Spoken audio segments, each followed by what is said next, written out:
Hello दोस्तों, मैं प्रदीप शेखावत आज आपके सामने जो पशु परिसर की भर्ती है उसके बारे में बताना चाहता हूँ, है ना। राजस्थान के अंदर जो पशु परिसर की भर्ती है उसके फॉर्म फिर से फिलिप हुए थे, क्यों? और ये भर्ती है, इसके अंदर लगभग 23 या 24 लाख फॉर्म फिलिप हुए हैं। और वो फॉर्म पे फिलिप हुए हैं जिसने MSc एम.एड नेट सेट कर रखी है, उन लोगों ने भी इसमें फॉर्म लगाया है ना। तो ये मानो इसमें जो तैयारी करने वाले विद्यार्थी हैं वो लगभग 1 या 1.5 लाख ही विद्यार्थी हैं। बाकी सिर्फ क्या है, बकवास है ना। तो इसके अंदर जो तैयारी करने वाले विद्यार्थी हैं वो विशेष कर ध्यान रखें। किसी कोचिंग के चक्कर में नहीं पढ़ना है, किसी के नोट्स के चक्कर में नहीं पढ़ना है। आप जो भी एक बुक लेके आते हो उस बुक को अच्छे से रीड करो, है ना। जैसे रीड के अंदर मैंने तैयारी करी थी, अशोक सर की जीके की बुक थी, तो मैंने उस पुस्तक को 20 बार रिवीजन किया था। तो राजस्थान जीके और करंट अफेयर के मेरे 40 के 40 क्वेश्चन सही हुए थे। प्रवेश ईयर के क्वेश्चन लगाए थे, जबकि मैं साइंस का स्टूडेंट हूँ, है ना। तो इसमें क्या है कि एक बुक ले आओ, कोई भी बुक जिसमें प्रवेश ईयर के क्वेश्चन आए हुए हैं। कोई कोचिंग वोचिंग के चक्कर में पढ़ो मत। 105 नंबर का मैटर है पहले वाला, जिसमें गणित है, जिसमें क्या है कि गणित है और गणित के सामान्य से टॉपिक हैं, 13-14 टॉपिक हैं। हर टॉपिक से एक एक क्वेश्चन पूछा जाएगा।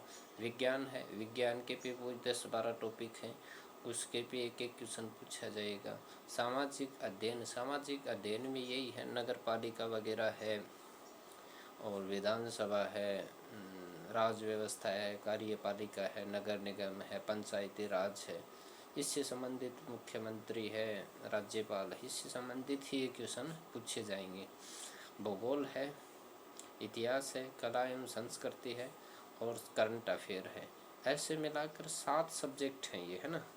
7 सब्जेक्ट हैं तो 15 क्वेश्चन एक सब्जेक्ट से आएंगे भी, निश्चित है 15 क्वेश्चन एक सब्जेक्ट से आएंगे। किसी लोगों ने कहा कि मेरे बी पार्ट समझ में नहीं आ रहे। अरे दादा, बी पार्ट किसको समझ में नहीं आ रहे? बी पार्ट में करना क्या है आपको, सिर्फ और सिर्फ एक टॉपिक की रीडिंग पढ़ो और उससे संबंधित ही क्वेश्चन आपको एग्ज़ाम में देखने को मिलेगा। इतनी डीपली तैयारी करने की ज़रूरत नहीं है।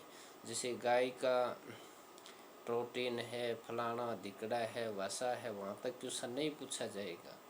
प्रोटीन जैसे मतलब गाय के बारे में क्वेश्चन पूछा जाएगा तो गाय में गुणसूत्र कितने होते हैं, 60 होते हैं। उसके पीएच मान कितना होता है, 6.7 से 6.5 के बीच में होता है, ये पूछ लेगा। उसके बारे में और ज़्यादा डीपली जाने की ज़रूरत नहीं है। जैसे वसा से संबंधित गर्भ विधि है, भैंस से संबंधित पूछ सकता है कि उसके गुणसूत्र कितने होते हैं। गाय, भैंस, बकरी, इन 4 से संबंधित ही क्वेश्चन आपके एग्ज़ाम में पुटअप होंगे। ये मेरा एक्सपीरियंस है। बाकी एग्रीकल्चर का पेपर मैंने देखा था, तो एग्रीकल्चर के पेपर में बच्चों ने बहुत अच्छी तैयारी की थी, है ना, जम के तैयारी की थी। परंतु उसमें से क्वेश्चन आए कितने, जिस लेवल के उन्होंने तैयारी की थी उस लेवल का वो पेपर आया ही नहीं। करंट अफेयर के क्वेश्चन पूछे नहीं गए, 2-3 क्वेश्चन पूछे गए। राजस्थान की हिस्ट्री, कला, संस्कृति में इतने ज़्यादा जोर दिया, उसमें से क्वेश्चन बहुत ज़्यादा पूछे गए। तो आपसे यही अनुरोध है, किसी कोचिंग वोचिंग के चक्कर में पढ़ो मत, किसी का कोर्स मत खरीदो। उस सर ने उस कोचिंग में ज्वाइन कर लिया, उस सर ने उस कोचिंग में, इन सरों का सिस्टम ऐसे ही चलता रहेगा और आप लोग इसके पीछे पीछे ऐसे ही दौड़ते रहोगे, है ना।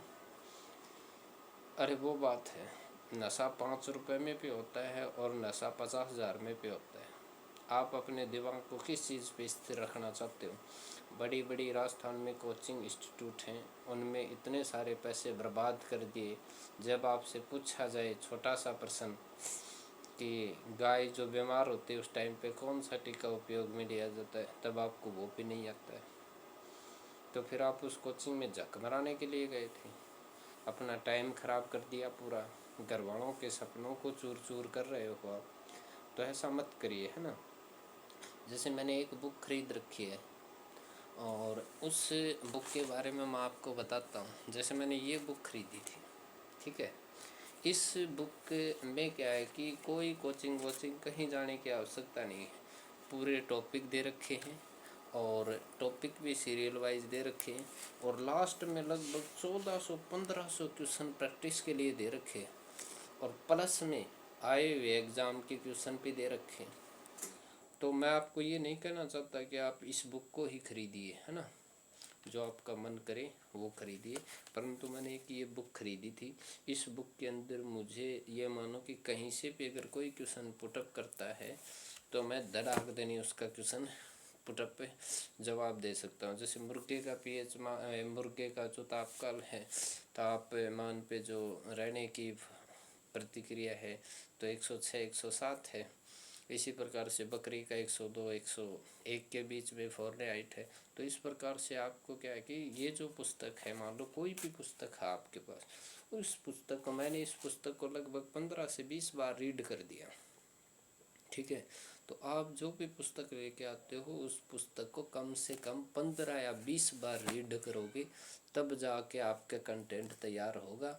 अगर बार बार यूट्यूब के ऊपर, फेसबुक पे, इनके ऊपर आप MCQ लगाते हो तो सिर्फ आप अपना टाइम ख़राब कर रहे हो और कुछ नहीं ख़राब कर रहे हो, है ना। नॉर्मल लेवल की तैयारी करनी है आपको। ज़्यादा जोर किस पे देना है? गणित, विज्ञान और जीके के ऊपर। 3 पार्ट हैं, तीनों पार्ट बहुत ज़बरदस्त तरीके से आपको नंबर दिलाएंगे और आपका जो मतलब ये नहीं कि मैं आपके सामने आज ही इसकी मेरिट निर्धारित करता हूँ।